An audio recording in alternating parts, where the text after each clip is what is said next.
को जो भूमि राजा दान में मतलब देता था, दान या देता था, उसको अमरम, तो वो भूमि कहलाती थी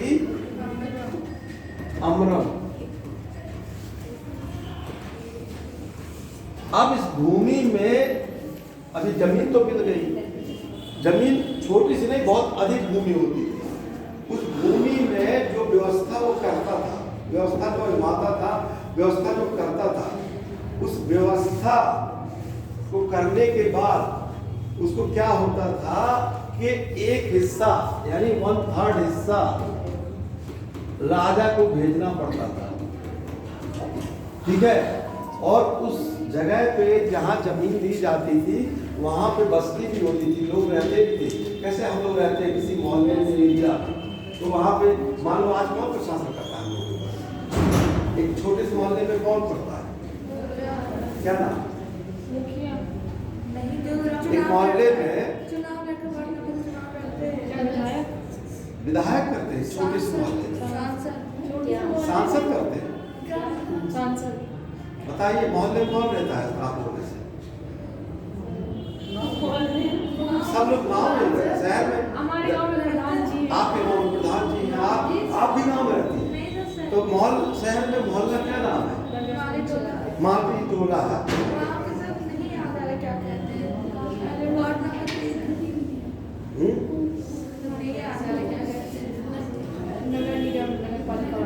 हाँ, नगर पालिका है तो उसको वार्ड में बांटा जाता है ना, है तो उसको क्या कहते हैं, सभासद। देखिए याद नहीं आ रहा है, लेकिन अब याद कर लीजिए कि हम लोग जहाँ शासन, सबसे छोटा शासन आपके ऊपर करने वाला सभासद, आप खुद ही देखिए हमें लोग शासित हो रहे हैं, ठीक है। तो सभासद तो वैसे ही नायक हुआ, तो सभासद आपके वहाँ की जो मोहल्ले की छोटी छोटी व्यवस्था नगर पालिका से वो रिलेटेड है, तो वैसे ही वो नायक भी उस अमरम को आप मोहल्ला समझ लीजिए, अमरम को क्या समझ लीजिए, एक मोहल्ला समझ लीजिए, और नायक को सभासद समझ लीजिए। तो वैसे ही वो नायक ये देख रेख करके और वहाँ से जो टैक्स होता था वो राजा को वसूल कर देता था, और ये व्यवस्था जो कहलाती थी ये नायकर व्यवस्था कहलाती थी। और आगे चल के ये अनुवांशिक हो गए। अनुवांशिक का मतलब हो गया कि नायक के लड़के नायक कहलाने लगे, मतलब उनके पद के बाद वो खुद नियुक्त होने लगे, नायक नियुक्त करने लगे। ये विजयनगर साम्राज्य की बहुत महत्वपूर्ण व्यवस्था थी, नायकर व्यवस्था। चोल काल में भी ऐसे एक स्थानीय स्वशासन होता था, वैसे ही यहाँ नायकर व्यवस्था होती थी।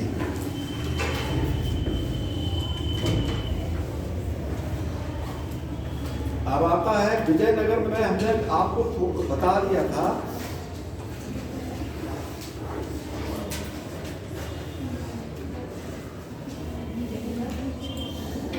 विजयनगर में मंत्री भी होते थे। उन मंत्री को कभी कभी प्रांत की देखभाल करने के लिए का दायित्व सौंपा जाता था। आज मंत्री होते हैं ना, ठीक है, आज भी मंत्री होते हैं, राज्य में मंत्री होते हैं और केंद्र सरकार में मंत्री होते हैं। तो उस समय जो मंत्री वो लोग होते थे उनको दायित्व दिया जाता था प्रांत में। तो प्रांत का जो वो लोग काम करते थे उनको जो दायित्व दिया जाता था, उनको मंत्री को उनको एक अलग पद दिया गया था, वो कहा जाता था गवर्नर। इसको ऐड कर ले, तो लिख लीजिए विजयनगर साम्राज्य में, विजयनगर साम्राज्य में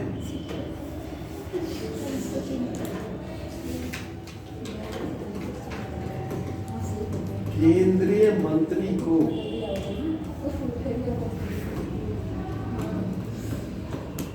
प्रांत का कार्यभार दिया जाता था, उसे गवर्नर कहा जाता था।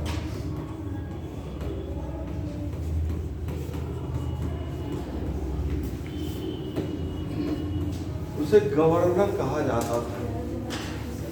जो मंत्री को उसको कार्यभार दिया जाता था उसको जो है गवर्नर कहा जाता था। उसको गवर्नर कहा जाता था, जो प्रांत को दिया जाता था। जैसे हमने आपको नायकर व्यवस्था बताई, वैसे ही इस साम्राज्य में एक बहुत फेमस, देखिए जो भी शासन होता था उसकी क्वालिटी सबकी राज्य की अलग अलग होती थी। तो विजयनगर साम्राज्य में एक और उन्होंने एक शासन की अलग प्रणाली अपनाई, जैसे आयंगर व्यवस्था।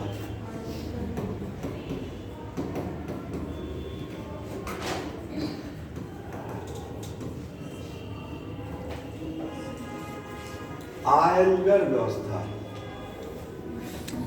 ग्राम की प्रशासन को देख रेख करने के लिए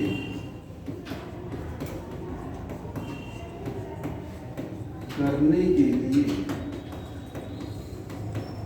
12 व्यक्तियों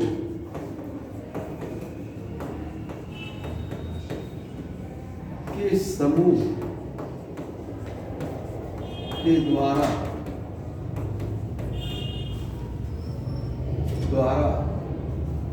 जो शासन किया जाता था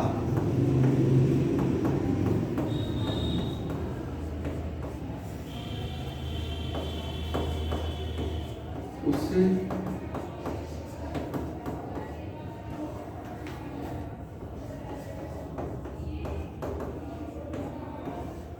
आयंगर व्यवस्था।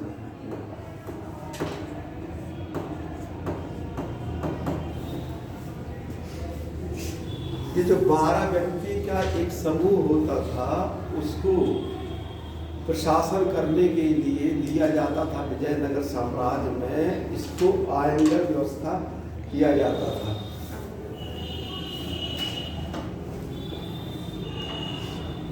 ये सिर्फ जो गवर्नर का पद था अनुवांशिक रहता था कि जैसे आज ये अनुवांशिक नहीं था। वहाँ पे गवर्नर का पद अनुवांशिक नहीं था।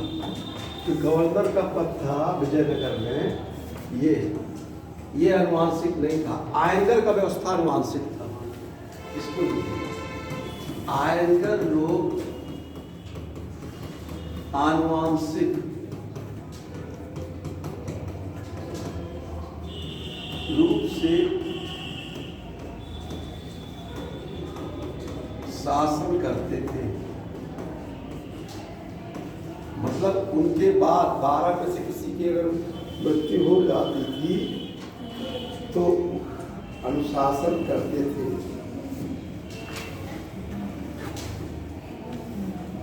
राजस्व आय जो है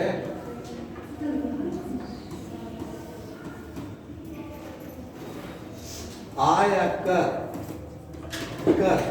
1/6 लिया जाता था।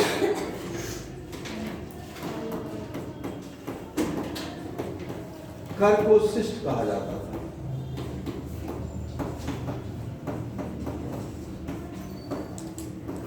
शिष्ट कहा जाता था। कर को शिष्ट कहा जाता था। कर को शिष्ट कहा जाता था। कर जो था उसको शिष्ट कहा जाता था। तेलुगु भाषा। हाँ, तेलुगु ही भाषा, वहाँ की जो भाषा थी तेलुगु ही भाषा थी। शिष्ट कहा जाता था। राजस्व विभाग को लिख लीजिए 8वां विभाग कहा जाता था। राजस्व विभाग को 8वां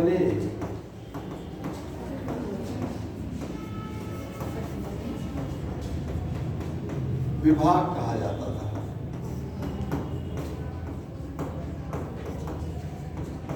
जो राजस्व विभाग था उसको 8वां विभाग कहा जाता था।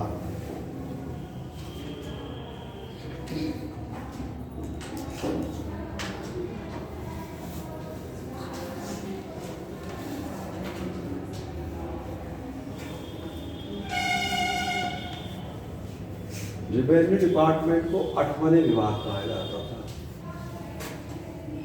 इसको लिख लिया आप लोगों ने? Yes, sir. चलिए अब वहाँ का जैसे सिक्के चलाते थे, जैसे अकबर ने सोने का सिक्का अकबर ने भी चलाया था, ठीक है, उसके पहले भी शासक ने चलाया था।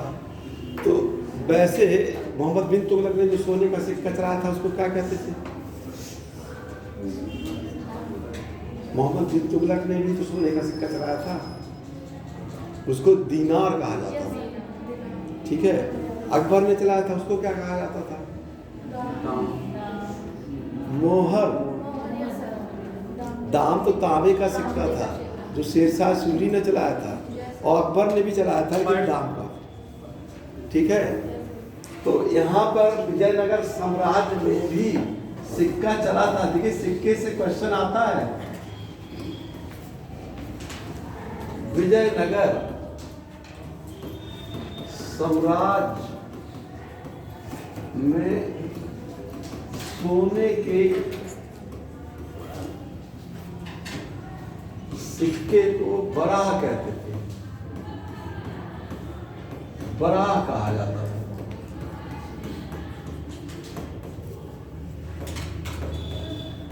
विदेशी यात्रियों ने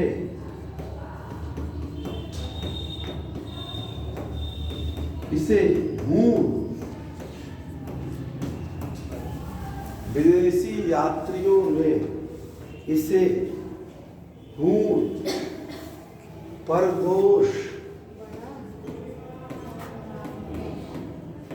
या पगोडा कहा।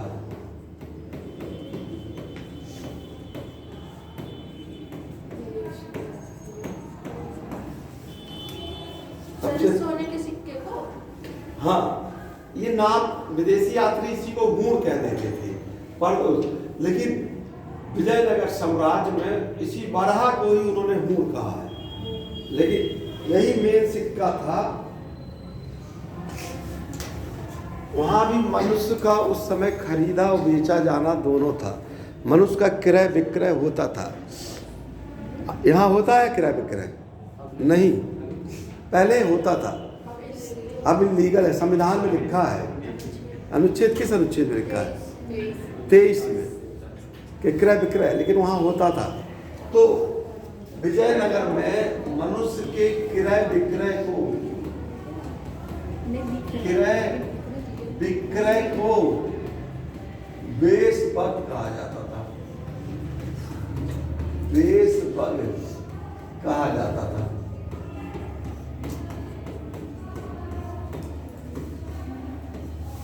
वेशबग कहा जाता था।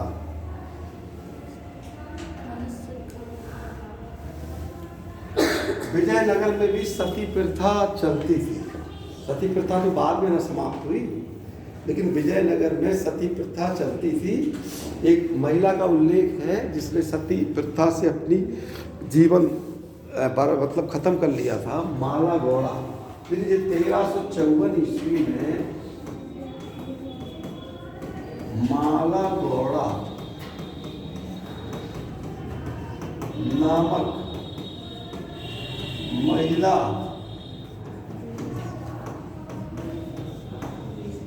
का उल्लेख मिलता है।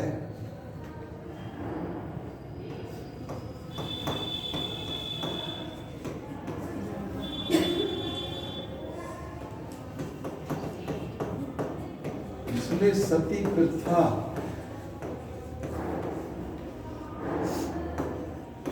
के तहत अपना जीवन समाप्त किया था।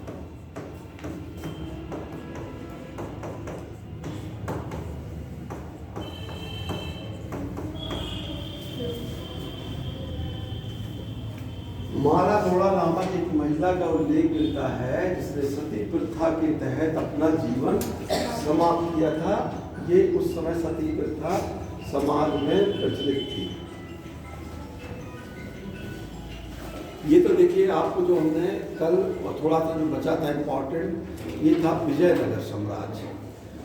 विजयनगर साम्राज्य में हमने आपको बताया था एक युद्ध हुआ था बहुत इम्पोर्टेंट। कौन सा? तालीपुर का 1565 ईस्वी में। उसी में विजयनगर साम्राज्य सदाशिव हार गया और कई राज्यों ने मिलकर उस पर आक्रमण कर दिए और ये राज खंड-बिंड हो गया। लेकिन इसके पहले एक और विजयनगर की तरह एक और राज्य था, बहमनी साम्राज्य।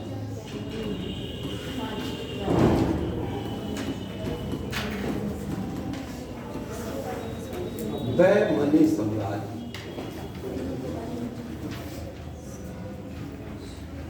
मोहम्मद बिन तुगलक के काल में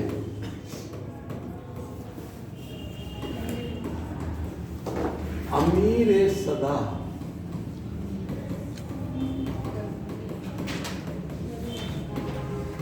के विद्रोह से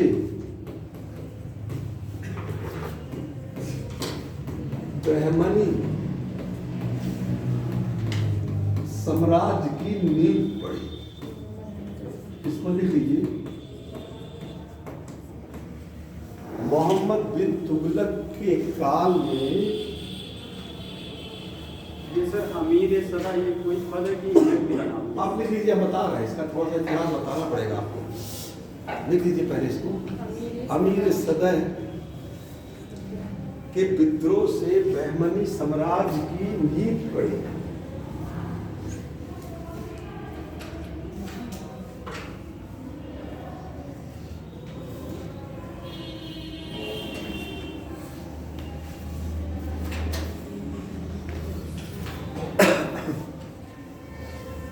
देखिए, उस समय जब तुगलक वंश का शासक था तो विदेश से बहुत लोग विदेशी आते थे उस समय।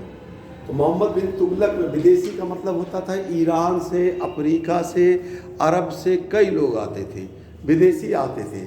तो मोहम्मद बिन तुगलक ने क्या किया कि अपने दक्षिण में उसने, हमने बताया था ना एक बार, राजधानी बन गई थी उसने।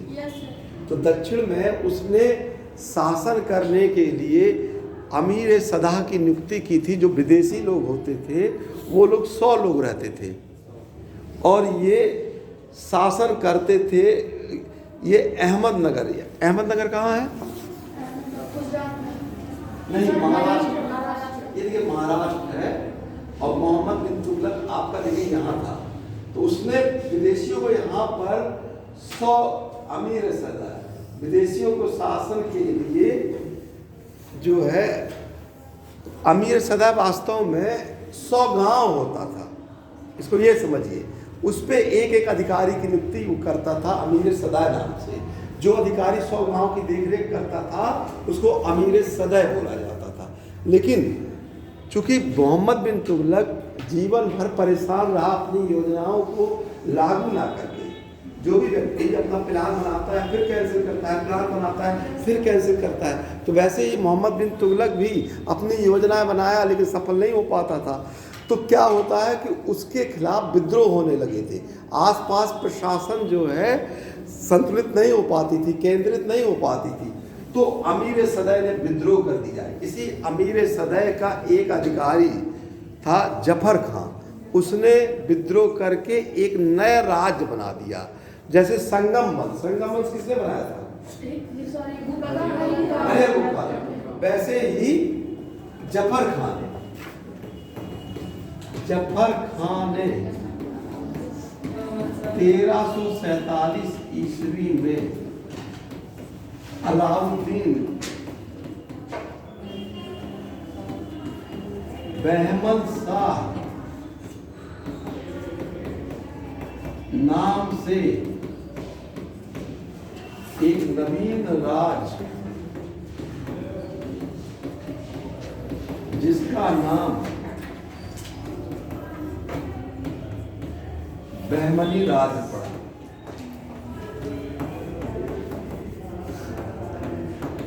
एक नवीन राज्य जिसका नाम बहमनी राज्य पड़ा की स्थापना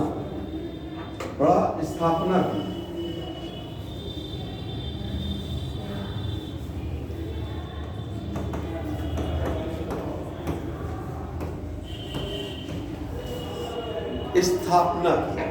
अलाउद्दीन बहमन शाह अपना नाम जफर खान ने अलाउद्दीन बहमन शाह, इसमें हसन भी जोड़ दीजिएगा, अलाउद्दीन हसन बहमन शाह उसका पूरा नाम है। अलाउद्दीन हसन बहमन शाह नाम से एवं नवीन नाम से नवीन राज जिसका नाम मैंने राज्य पढ़ा राज्य तथा नवीन राज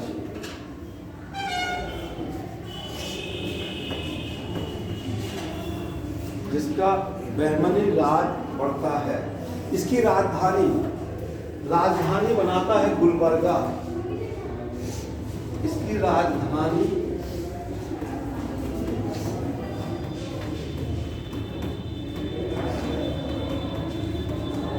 गुलबर्गा में बनाई गई थी।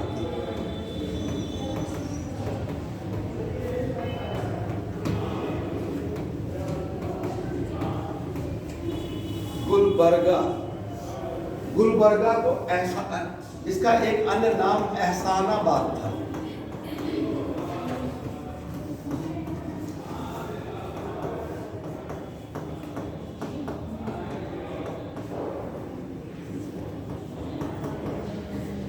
इसका एक अन्य नाम एहसानाबाद था।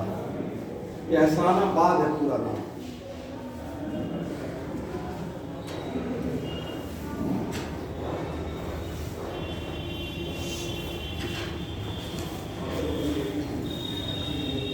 इसको लिख लिया आपको।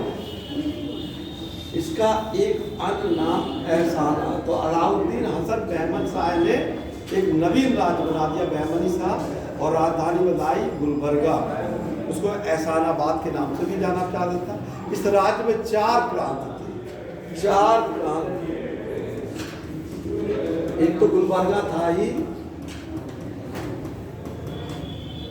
गुलबर्गा, बरार, बीदर, गुलबर्गा, और एक और था दौलताबाद। हाँ, जो मोहम्मद बिन तुगलक की राजधानी थी, दौलताबाद।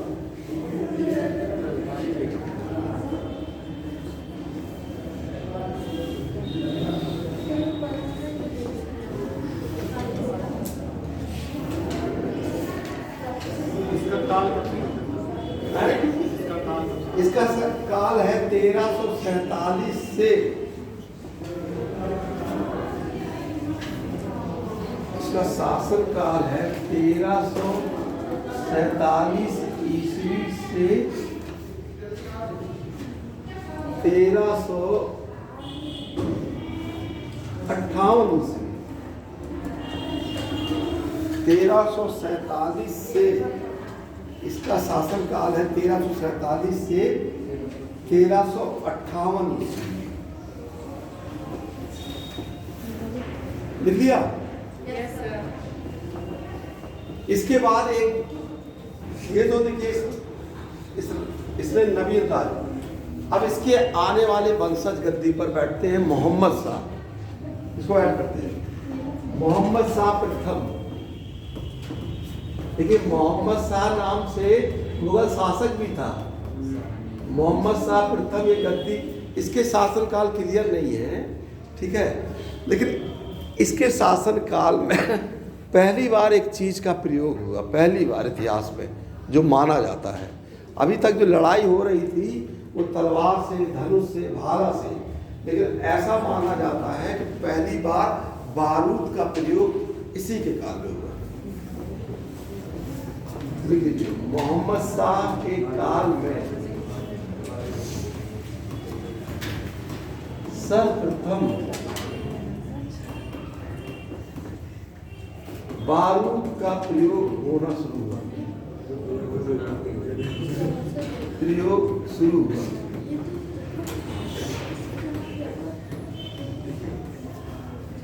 इसके काल में बारूद पहली बार शुरू हुआ।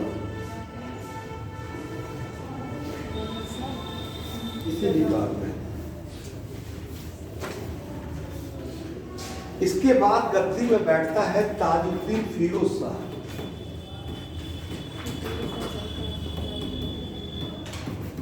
ताजुद्दीन फिरोज शाह, इसके ताजुद्दीन फिरोज शाह गद्दी पर बैठता है।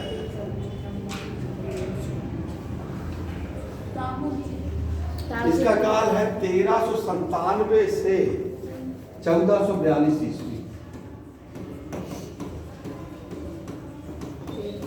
1397 ईस्वी से ये बहुत बुद्धिमान शासक था, बहुत योग्य शासक था। इसने विदेशी आते तो थे, लेकिन स्थायी रूप से विदेशियों को निवास करने के लिए इसने क्या किया, एक जगह दे दी, मतलब अपने राज्य में विदेशियों को स्थायी बसने की अनुमति दे दी। जो विदेशी थे, जो अफ्रीका से आते थे, उनको क्या कहते हैं, अफ्रीका और अरब दोनों से जो लोग आते थे। इसके पहले भी हमने बताया था कि एक शासक और था जिसने दिल्ली में एक जगह दे दी थी और विदेशियों को बसा दिया था। किसने? ये तो क्वेश्चन हो गया, उत्तर क्या है इसका?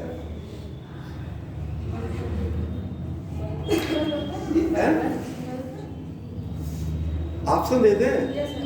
बलबन, अलाउद्दीन खिलजी, मोहम्मद बिन तुगलक, जलालुद्दीन खिलजी, गयासुद्दीन तुगलक।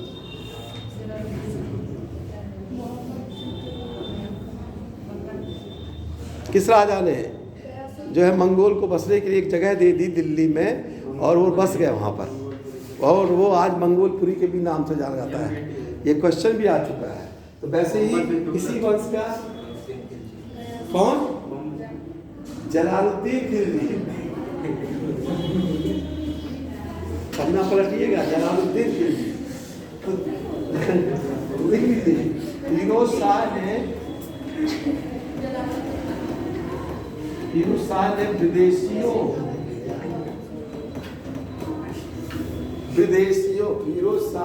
विदेशियों या उनको अफीफियों उनको कहा जाता था, अफीफियों को तो अपने राज्य में बसने की अनुमति दे दी। ये जो विदेशी थे, ये इस्लाम धर्म से थे, तो भारत में जो इस्लाम धर्म के अनुयायी थे वो नहीं चाहते थे कि विदेशी यहाँ पर बसे, इसने अनुमति दे दी।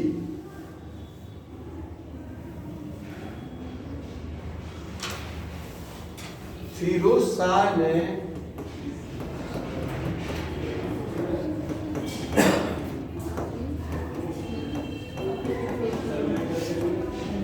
दौलताबाद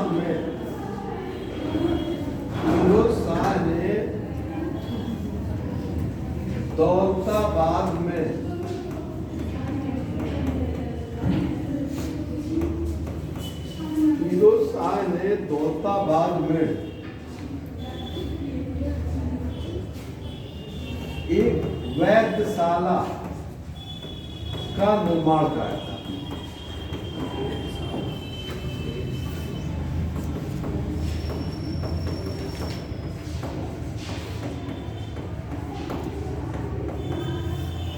फिरोज शाह ने दौलताबाद में एक वैधशाला का निर्माण करवाया था, वैधशाला का निर्माण किया था।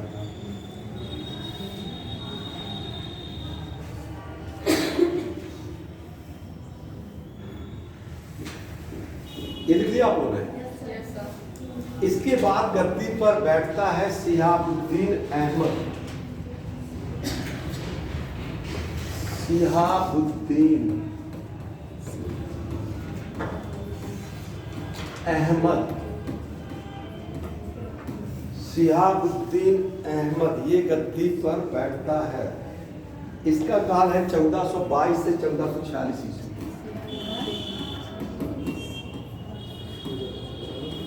शिहाबुद्दीन 36 शासनकाल लिखा है। एक के समय में 2 कैसे? एक ही समय में 2 शासन आते हैं। उस समय में यस सर। कहीं कहीं ऐसा मिलता है कि 2 लोग शासन करते थे, 2 राजधानी बन गई थी। वही हम बताना चाह रहे थे आपको, 2 राजधानी बन गई थी। गुलबर्गा राजधानी थी, हम बता चुके हैं। तो उसके बाद एक राजधानी इसके शासनकाल में और बन गई थी, बीदर। शिहाबुद्दीन अहमद के समय बीदर को राजधानी बनाया गया था।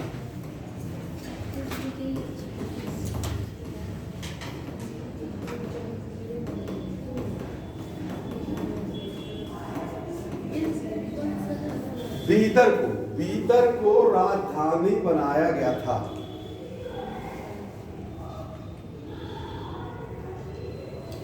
बीदर को मोहम्मदाबाद भी कहा जाता था।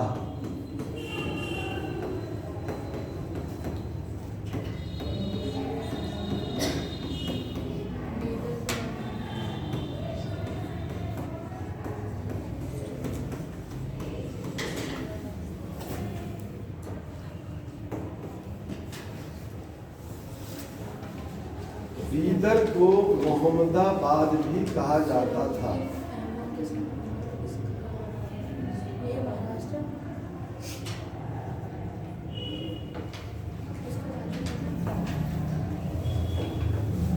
देखिए अभी हमने बताया था ना कि फिरोज के काल में विदेशी आ गए थे। विदेशी, उनको अफाकी या अफाफी कहते थे। वो इस्लाम धर्म के थे। और यहाँ जो मुस्लिम रहते थे, ये दक्षिण भारत को दक्कन भी बोलते हैं। साउथ इंडिया को क्या बोलते हैं? देखिए दक्कन बोलते हैं, दक्कन। ठीक है, दक्कन। तो इसके काल में बहुत तेज आपस में मनमुटाव, लड़ाई शुरू होती है विदेशी मुस्लिम और इंडियन मुस्लिम, इस्लाम धर्म की। तो लिख लीजिए, शिहाबुद्दीन अहमद के काल में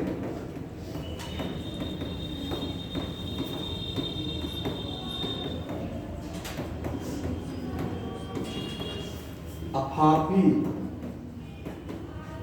यानी विदेशी एवं दक्कनी मुसलमान के बीच में संघर्ष शुरू हो गया।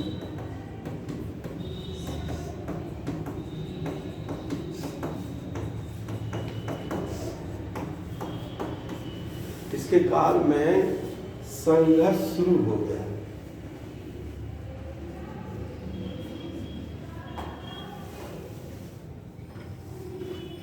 ये बहुत ही साधु की तरह राजा था, बहुत शांत स्वभाव था, इसीलिए इसको संत की उपाधि भी में कहा मिली थी। लिख लीजिए, शिहाबुद्दीन अहमद को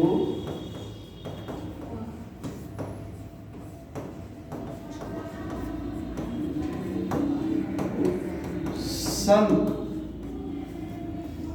की उपाधि दी गई थी।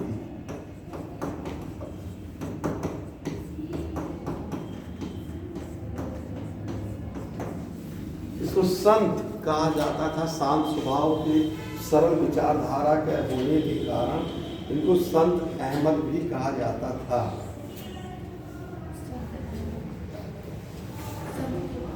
इसको आप 36 भी कर लीजिए, 46 की जगह 36 कर सकते, कोई मूल नहीं इसको।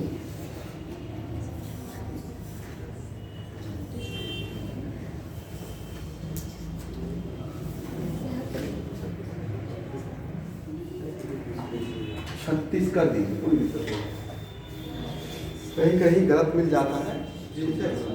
चलिए इसको नोट कर लिया। अब गद्दी पर बैठता है 4436, 1436 से, इसको शासनकाल देख लेंगे, बहुत क्लियर है। 1436 से 1458 अलाउद्दीन अहमद द्वितीय, ये गद्दी पर बैठता है अलाउद्दीन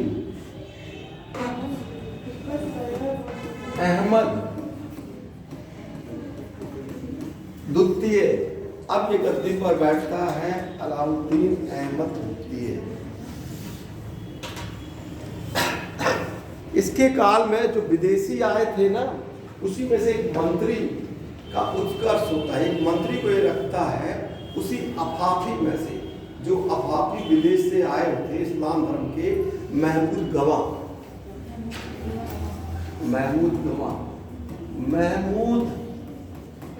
गवाह का उत्कर्ष अलाउद्दीन अहमद द्वितीय के काल में हुआ।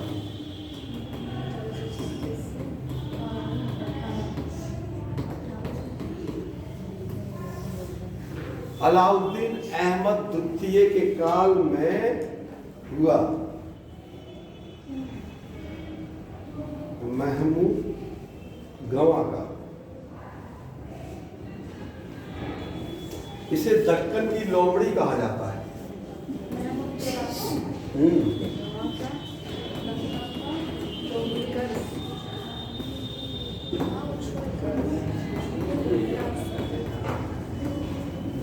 दक्कन की लोमड़ी का इसको कहा जाता है।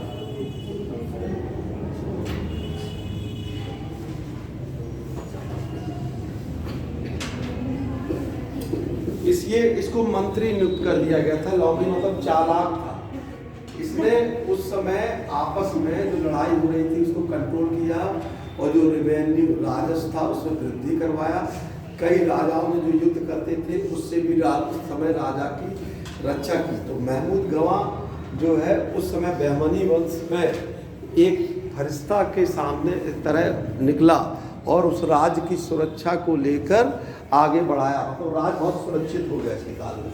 इसके बाद अलाउद्दीन अहमद द्वितीय के बाद गद्दी पर बैठता है हुमायूं।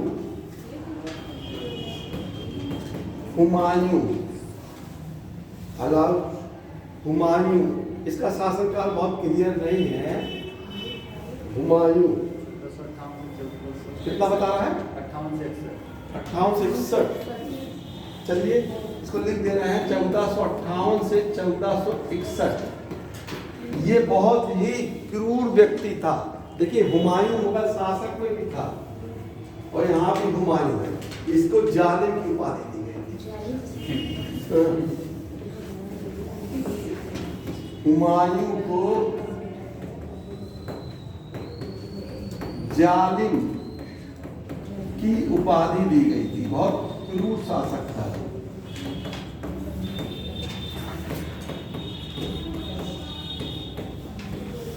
हुमायूं को जालिम की उपाधि दी गई थी।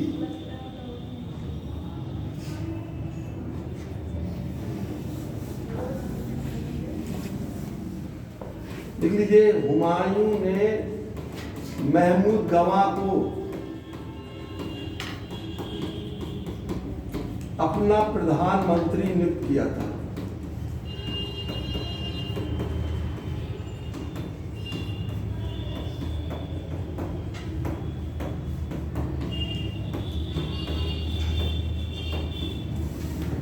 इसने हुमायूं जब बैठा तो महमूद गवाह को अपना प्रधानमंत्री नियुक्त किया था।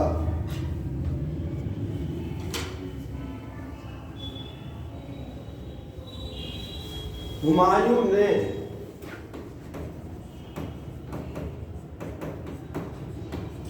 प्रशासनिक परिषद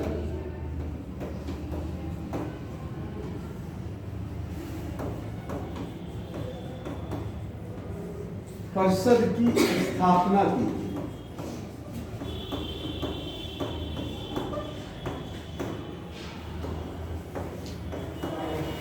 हुमायूं ने प्रशासनिक परिषद की स्थापना की थी।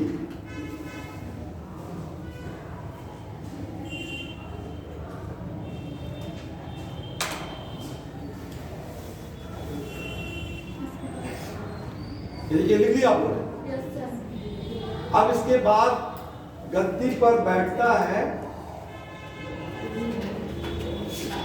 मोहम्मद तृतीय। इसको ऐड कर लेना। हुमायूं ने प्रशासनिक परिषद की स्थापना की थी। ये प्रशासनिक परिषद क्या होता था कि अलग से राजा को जैसे कौन गद्दी पर बैठेगा कि कौन नहीं, उसको सलाहकार के रूप में, सलाहकार में भी आज भी देखिए, आप देखिए तो कई परिषद का अलग अलग सरकार नियुक्त करती है। प्रशासनिक पद अभी सरकार जो है कोई भी पद की भर्ती करने के लिए अलग अलग एक परिषद बनाती है और उनकी सलाह लेकर ही काम करती है। ठीक है, अभी हाल ही में न्यूज़ में देख रहे थे कि सरकार को एक अधिकारी की नियुक्ति करनी थी, तो उन्होंने एक बैठक की थी। आप लोग बताइए किसकी नियुक्ति की थी अभी हाल ही में? दिमाग में प्रशांत कुमार की नियुक्ति की है। प्रशांत कुमार किस पद पे? शिक्षा चयन आयोग के अध्यक्ष, शिक्षा चयन आयोग के अध्यक्ष जो पूर्व DRG। हाँ, ये तो मान लीजिए आवेदन आया था तब नियुक्ति की थी। केंद्र सरकार ने एक की नियुक्ति की थी, मुख्य सूचना आयुक्त की थी, अभी किया था ना। तो उसमें देखिए विपक्ष के राहुल गांधी और एक कमेटी बैठाई गई थी, उस कमेटी ने सलाह दी थी तब उन्होंने नियुक्ति की थी।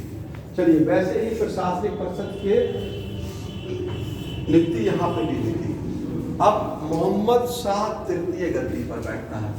मोहम्मद शाह तृतीय, इसका शासनकाल है 1463। इसका शासनकाल है 1463 से 1482। इसके शासनकाल में महमूद गवाह को मृत्यु दंड दिया जाता है। इसके शासनकाल में महमूद गवाह को मृत्यु दंड दिया जाता है। जो भारतीय यानी दक्कनी लोग में जो दक्कनी इस्लाम धर्म के रहते थे, वो नहीं चाहते थे कि महमूद गवाह इस पद पर बना रहे। इसका बहुत दिन से विरोध हो रहा था। आखिरकार जब ये राजा आता है महमूद, तो इसको जो है मृत्यु दंड देके इसको खत्म कर दिया जाता है। महमूद, देखिए, महमूद गवाह को पहले राजा एक उपाधि भी देता है, ख्वाजा जहां। महमूद गवाह को ख्वाजा जहां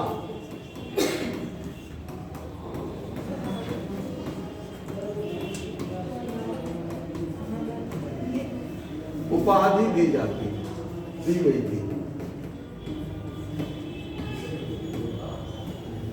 ख्वाजा जहां की उपाधि दी गई थी।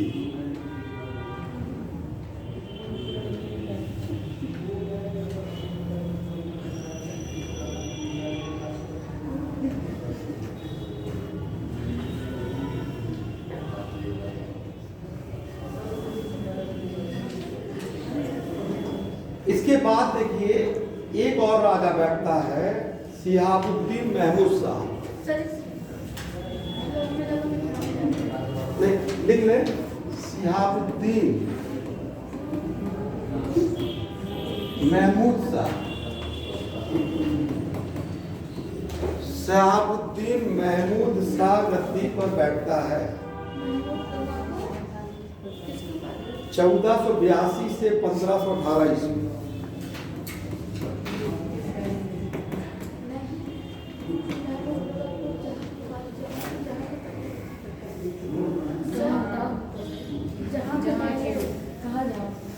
क्या चीज? ख्वाजा, ये ख्वाजा जहां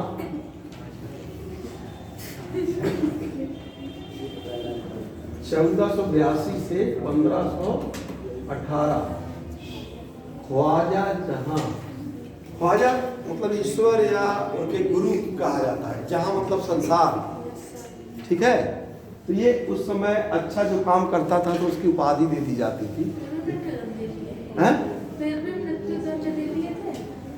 तो क्या हुआ, वो गलत करेंगे तो मृत्युदंड दे देंगे, अच्छा काम किए तो उपाधि दे दिए। लेकिन मान लीजिए उनको किसी ने फंसा दिया, तो राजा को देखना पड़ता था सारी चीजें, आखिर मृत्युदंड इनको दे दिया जाता है। लोकप्रियता ये ज्यादा बढ़ गया था इनका, इसलिए राजा ने इनको हटा दिया।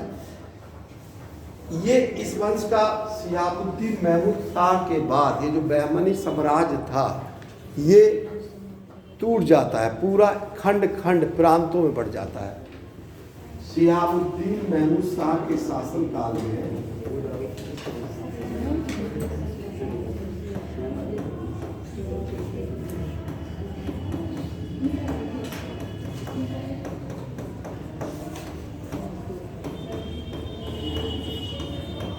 बहमानी साम्राज्य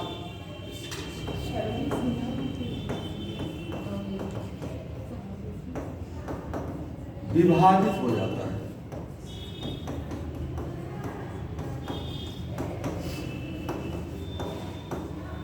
विभाजित हो जाता है, ये बट जाता है बहमनी साम्राज्य।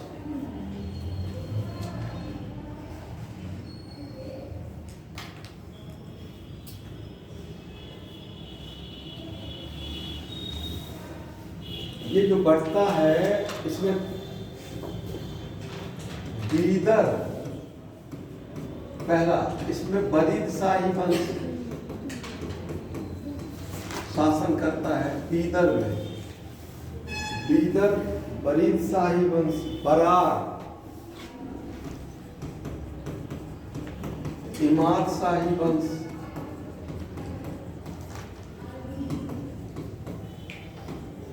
बरार बीदर बरार इमाद शाही वंश, अहमदनगर निजाम शाही वंश,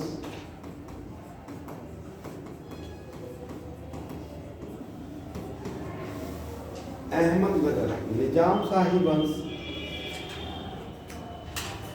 बीजापुर आदिल शाही वंश,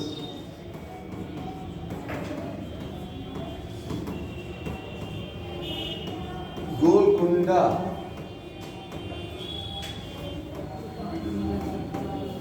कुतुब शाही वंश।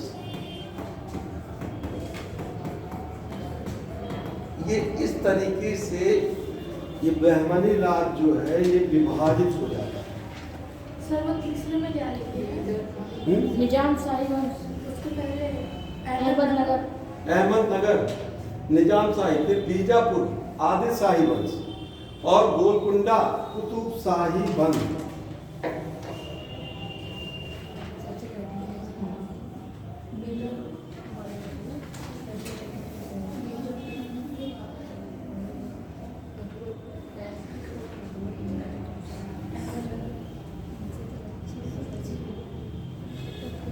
लिख लिया बोले?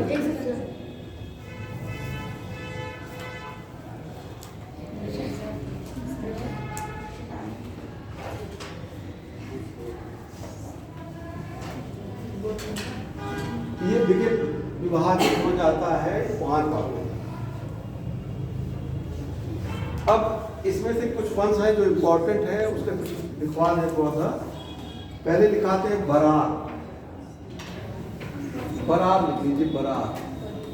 ये पहले सबसे पहले शुरुआत यही से होती है बरार। फतेहुल्ला, फतेहुल्ला,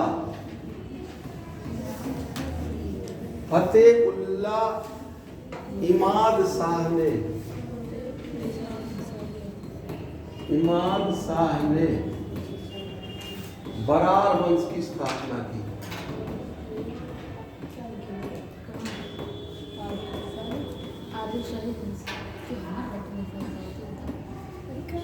इन्होंने एक नया बनाया तो फतेहुल्ला ने, लेकिन बीजापुर ने इसको जो है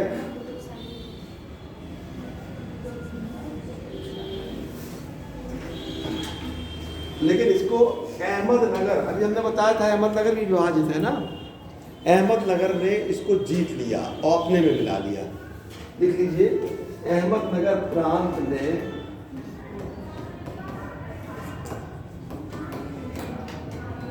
अहमदनगर प्रांत ने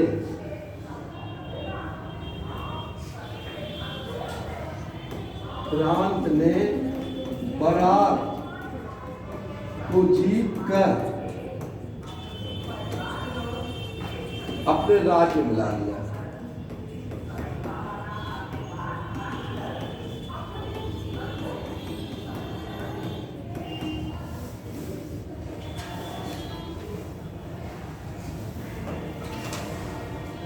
बीजापुर, ये देखिए कर्नाटक में है ये समय बीजापुर। इसकी स्थापना की यूसुफ आदिल शाह ने। यूसुफ आदिल शाह ने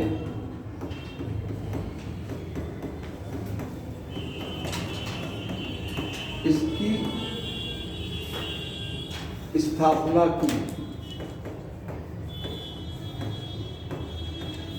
यूसुफ आदिल शाह ने स्थापना की। ये 1489 से 90 का ये इनका शासन था। 90 बस एक ही साल। इसके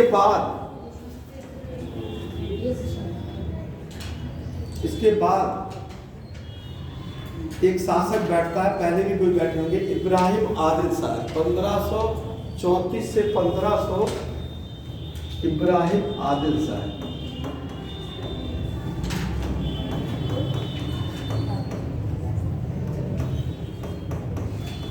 इब्राहिम आदिल शाह 1534 से 1558 ईस्वी।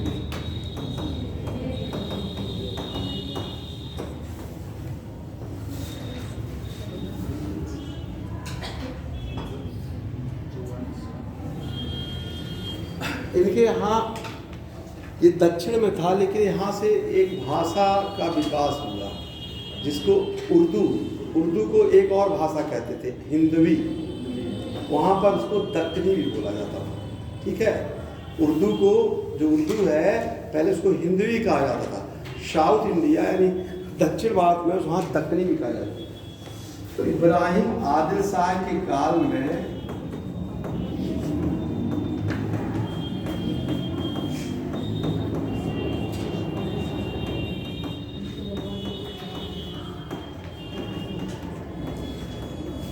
उर्दू या हिंदवी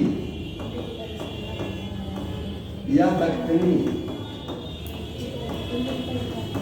का विकास हुआ।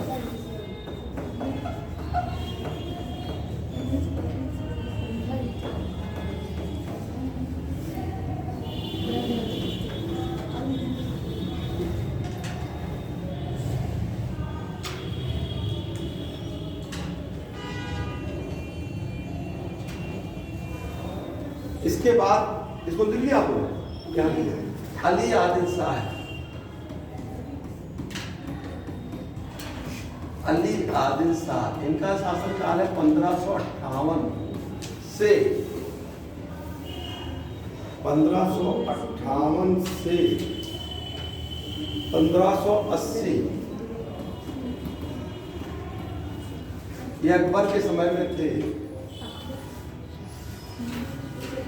अली आदिल शाह। अली आदिल शाह का विवाह अहमदनगर की एक राजकुमारी थी, चांद बीबी। नाम सुना है? चांद बीबी से हुआ था इसका विवाह, चांद बीबी का। तो ये जान लीजिए कि ये विवाह किससे हुआ था? इन्हीं से हुआ था, अली आदिल शाह से, चांद बीबी।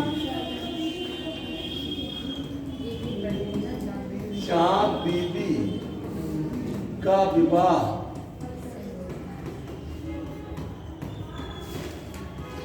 अली आदिल शाह से हुआ था।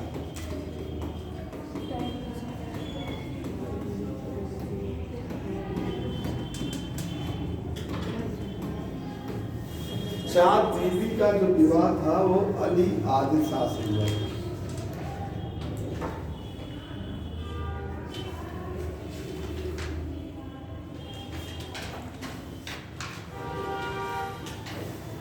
इसके बाद गद्दी पर बैठता है इब्राहिम आदिल शाह द्वितीय। इसका शासनकाल है 1580 से 1627।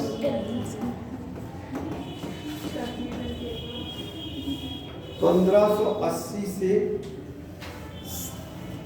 ये भी अकबर के ही समकालीन था। ये विद्या का बहुत प्रेमी था, बहुत बड़ा कवि था, इसलिए इसकी उपाधि थी जगत गुरु। विद्या का प्रेमी था, विद्या प्रेमी था।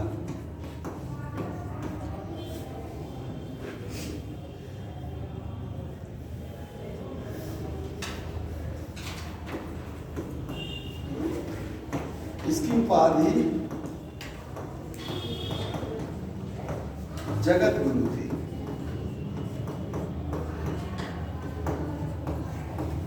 इसकी जो उपाधि थी जगत गुरु।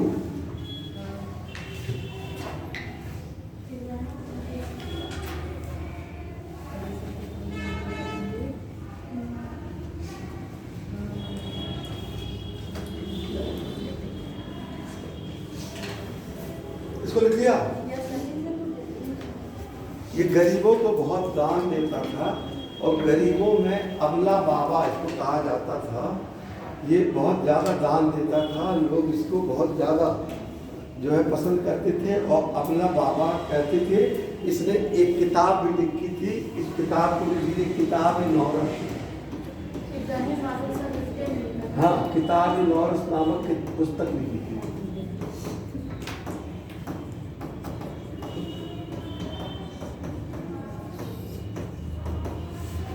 लिख लिया। किताब-ए-नौरस नामक पुस्तक इसने लिखी थी।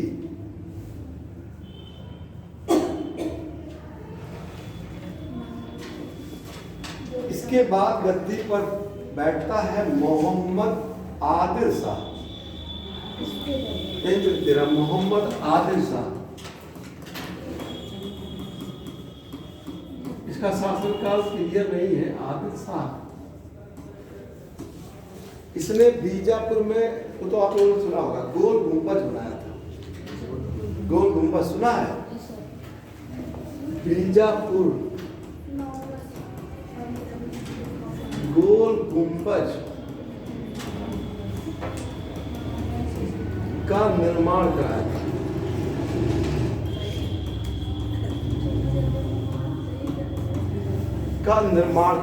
गोल गुंबज, ये बीजापुर कर्नाटक में है। इसका निर्माण इसी ने कराया था।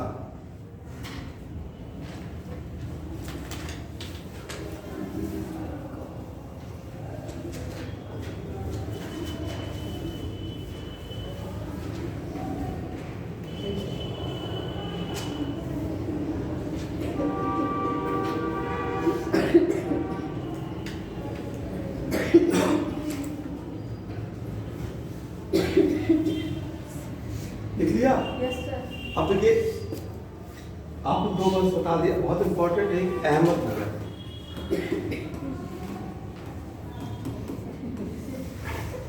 अहमदनगर मलिक, इसकी स्थापना की थी मलिक अहमद ने। संस्थापक मलिक अहमद। संस्थापक कौन था? मलिक अहमद।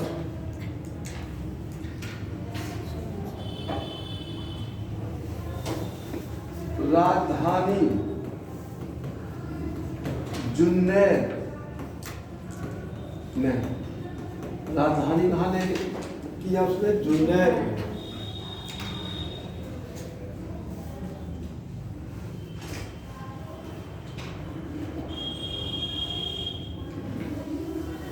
इसके बाद एक शासक था हुसैन निजाम शाह।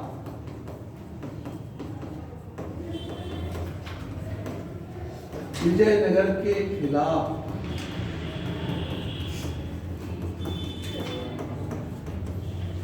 मुस्लिम संघ में शामिल था।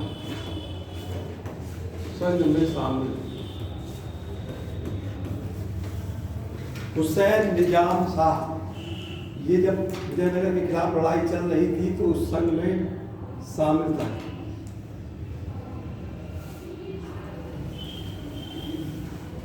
मुर्तजा निजाम शाह,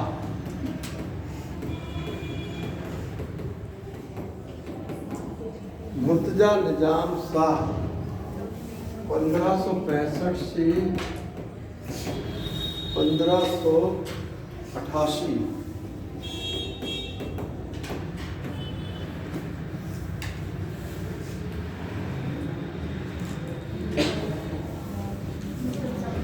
मलिक अंबर वजीर बना। मलिक अंबर ने अर्थव्यवस्था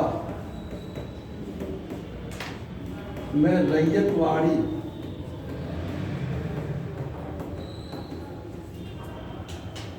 लागू की।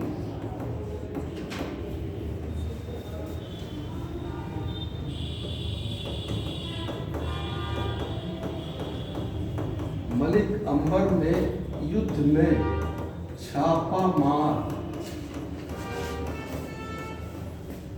पद्धति को लागू किया।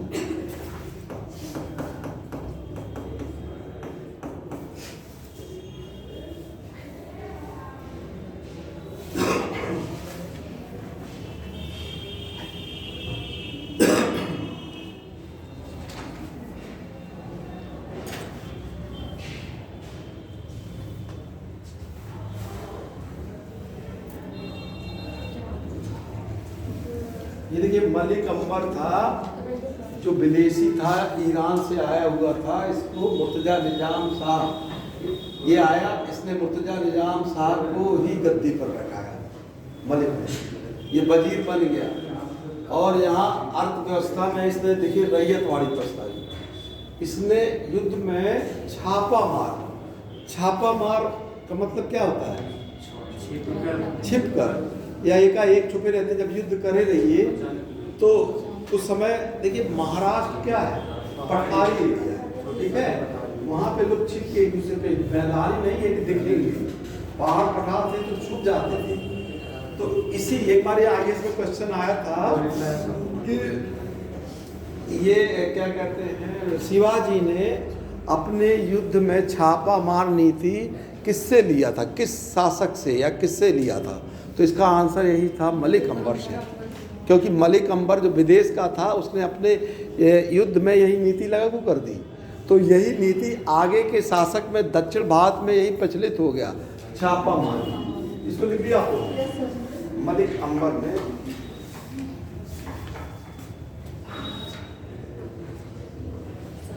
अब इसके बाद देखिए अहमदनगर के बाद अब गोलकुंडा आता है। गोलकुंडा, ये गोलकुंडा आपका आंध्र प्रदेश के हैदराबाद के पास होता है। और गोलकुंडा में जो है ये वारंगल, इसको लिखिए, वारंगल के खंडहर पर गोलकुंडा स्थित है। वारंगल के खंडहर पर गोलकुंडा स्थित है। कुली कुतुब शाह, कुली कुतुब शाह संस्थापक था। जो कुली कुतुब शाह था वह संस्थापक था।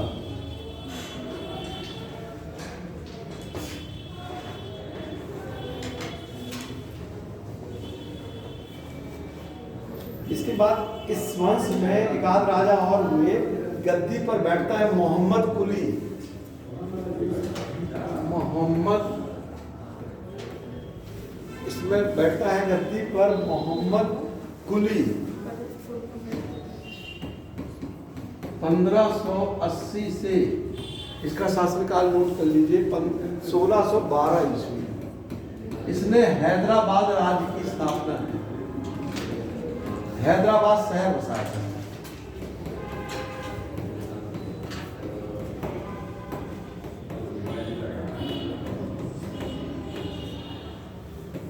हैदराबाद शहर की स्थापना इसी ने की, मोहम्मद कुली कुतुब शाह ने।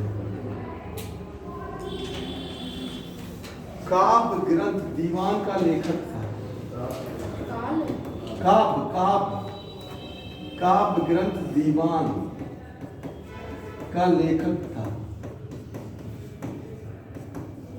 कुली, मोहम्मद कुली।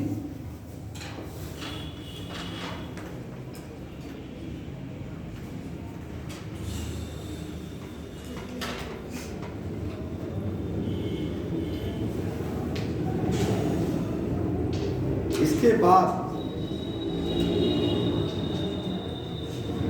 बीदर 15 इस वंश की स्थापना की अमीर अली बरीद ने।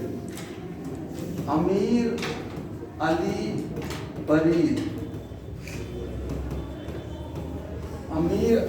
बरीद ने इस वंश की स्थापना की। अमीर अली बरीद,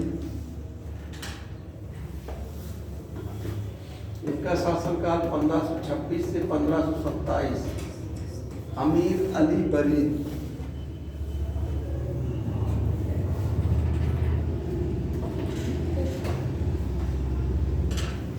लेकिन ये ज्यादातर ये शासन बहुत विकास नहीं किया।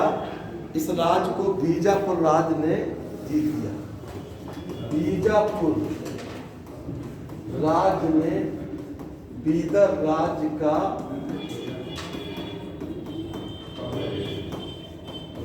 ग्रहण कर लिया।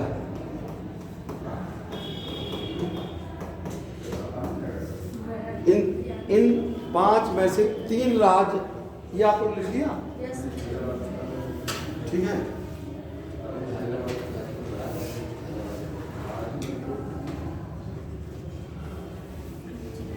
ये उस समय देखिए बहमनी राज से विभाजन हुआ, ये राज आपस में बटे। बाद में इन राज्यों की लड़ाई हुई मुगल वंश से। जब मुगल वंश की स्थापना किसने की थी? बाबर। बाबर के बाद हुमायूं के बाद अकबर के बाद जहांगीर, शाहजहां।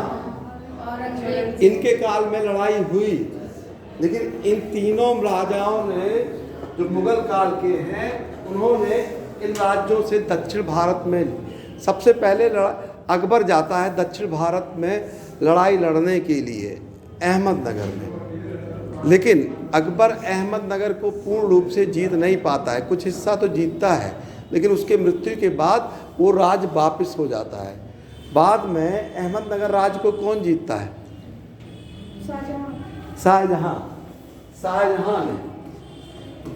शाहजहां ने अहमदनगर को मुगल वंश में मिला लिया।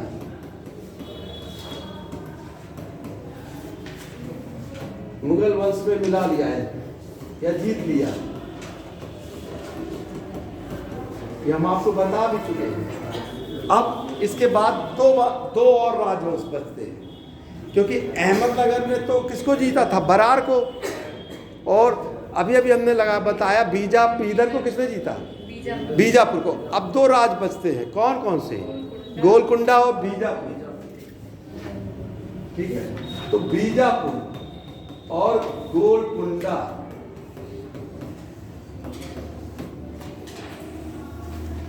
ये 2 राज बचते हैं। इन 2 राज्यों को कौन मुगल शासक जीतता है?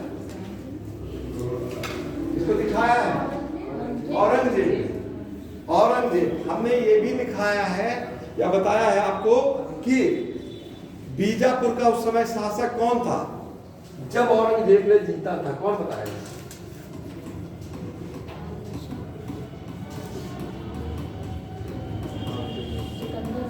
सिकंदर आदिल शाह, ठीक है।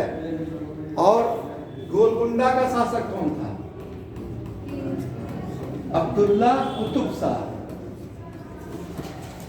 कब जीता था? 1686 में और 1687 में औरंगजेब ने ये दोनों राज्य को जीत लिया था दक्षिण भारत।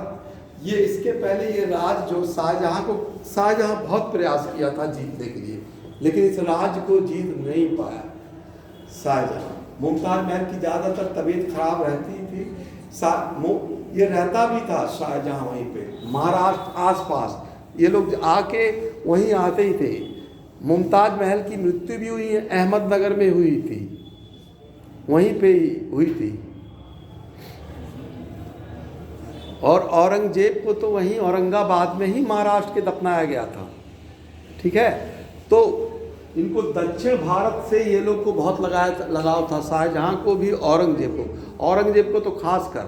औरंगजेब को 2 बार, जब शाहजहां राजा था तो 2 बार उसको दक्षिण भारत का क्रांतिपति बनाया गया था, साउथ का।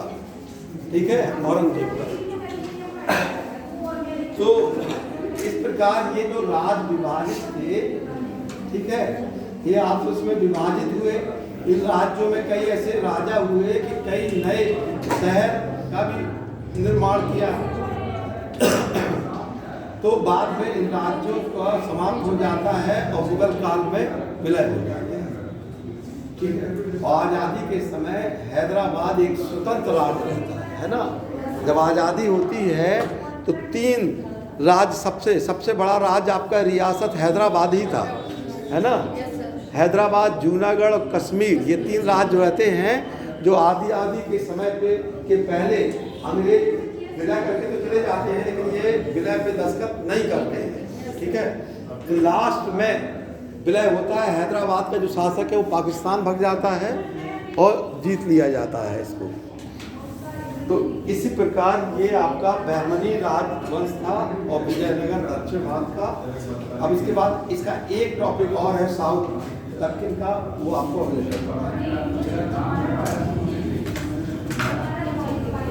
इसको बंद कर